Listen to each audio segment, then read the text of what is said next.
Selamat pagi Bapak Ibu Saudara-saudari yang dikasihi oleh Tuhan Yesus Kristus. Berjumpa kembali di dalam doa pagi GKI Samanhudi 1 Februari 2025. Sebelum bersama-sama kita mendengarkan firman Tuhan, mari kita satukan hati di dalam doa. Mari kita berdoa. Ya Tuhan yang mengasihi kami, terima kasih untuk hari yang baru yang Tuhan berikan dalam hidup kami. Dan sekarang ya Tuhan, kami bersama-sama akan mendengarkan firman-Mu. Mari berkata-kata atas kami, karena kami anak-anak-Mu di tempat ini bersedia untuk mendengarkannya. Di dalam Kristus kami berdoa dan bersyukur. Amin.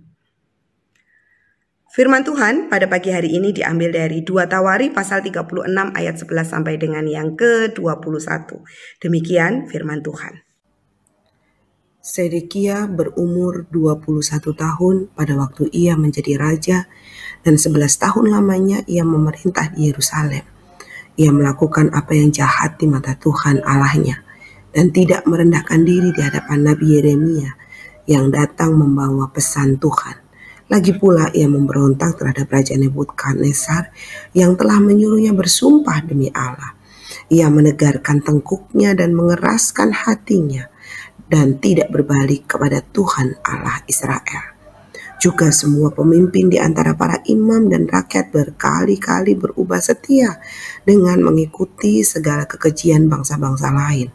Rumah yang dikuduskan Tuhan di Yerusalem itu dinajiskan mereka. Namun Tuhan Allah nenek moyang mereka berulang-ulang mengirim pesan melalui utusan-utusannya, karena ia sayang kepada umatnya dan tempat kediamannya. Tetapi mereka mengolok-olok utusan-utusan Allah itu, menghina segala firman-Nya dan mengejek nabi-nabinya. Oleh sebab itu murka Tuhan bangkit terhadap umat-Nya, sehingga tidak mungkin lagi pemulihan. Tuhan menggerakkan raja orang Kasdim melawan mereka. Raja itu membunuh teruna mereka dengan pedang dalam rumah kudus mereka, dan tidak menyayangkan teruna dan atau gadis. Orang tua atau orang ubanan semua diserahkan Tuhan ke dalam tangannya.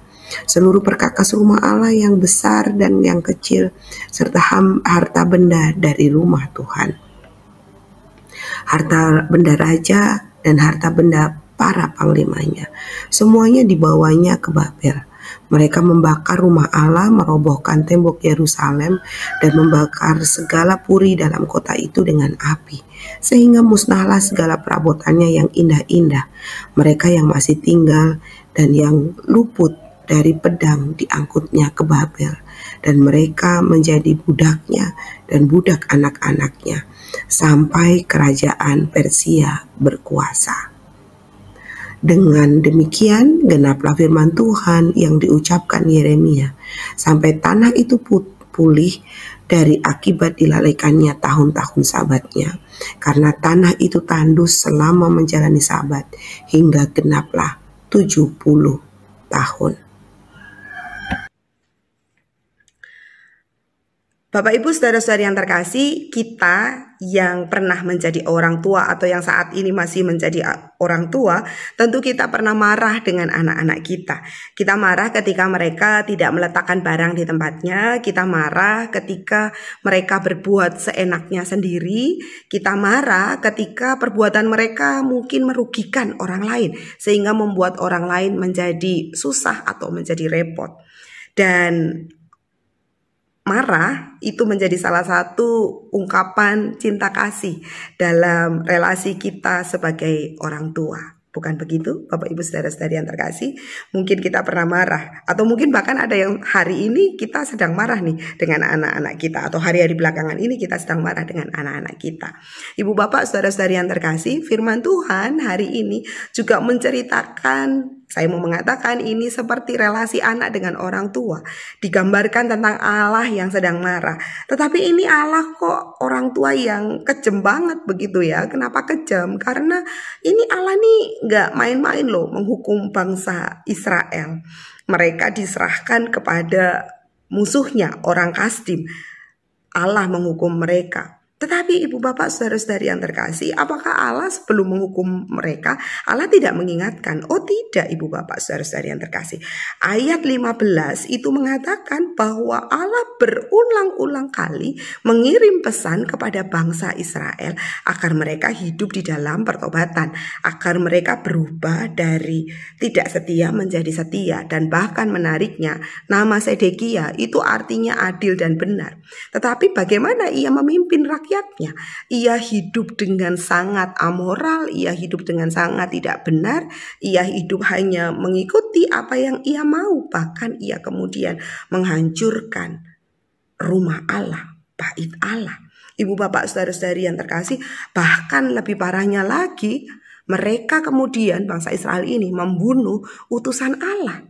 Jadi bagaimana Allah tidak menjadi semakin marah? Bahwa Allah cinta kepada bangsa Israel, itu sebabnya dikirimkan utusan. Allah cinta, Allah sayang sama bangsa Israel, itu sebabnya Allah mengingatkan berulang-ulang kali. Tetapi menariknya, bangsa Israel mengeraskan hati. Sedekia dan rakyatnya mengeraskan hati di hadapan Allah. Mereka melakukan apa yang menurut mereka baik, tetapi tidak baik menurut Allah. Mereka melakukan apa yang menurut mereka benar, tetapi tidak benar menurut Allah. Ibu bapak saudara-saudari yang terkasih, relasi Allah dengan bangsa Israel ini menunjukkan Allah sangat cinta, Allah mengasihi, ia menggunakan berbagai macam cara untuk menunjukkan kasihnya bagi bangsa Israel. Begitu pula dalam kehidupan kita hari lepas hari. Allah juga mengasihi kita, sebagaimana kita mengasihi anak-anak kita. Allah juga mengasihi kita sebagai anak-anaknya. Namun ini juga menjadi satu peringatan bagi kita. Adakah hidup kita seperti Sedekia yang punya nama baik tetapi sikap hidupnya nggak baik?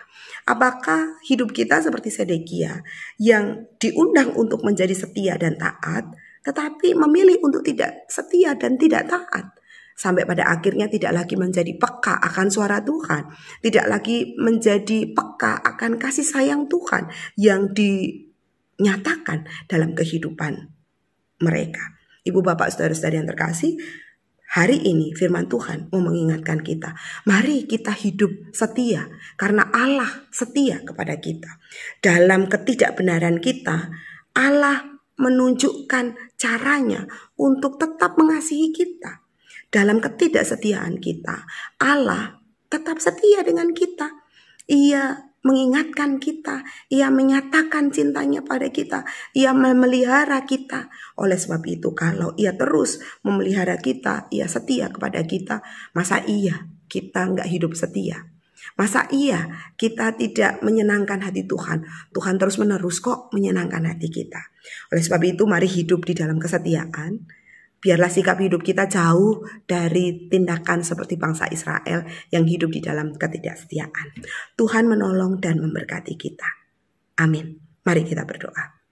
Ya Tuhan, mampukan kami hidup dalam kebenaran dan kesetiaan, sehingga nama Tuhan dimuliakan dalam hidup kami hari lepas hari. Di dalam Kristus kami berdoa dan bersyukur. Amin. Bagi Bapak Ibu yang memiliki pergumulan khusus dan ingin didoakan, bisa menghubungi rekan-rekan pendeta di nomor berikut.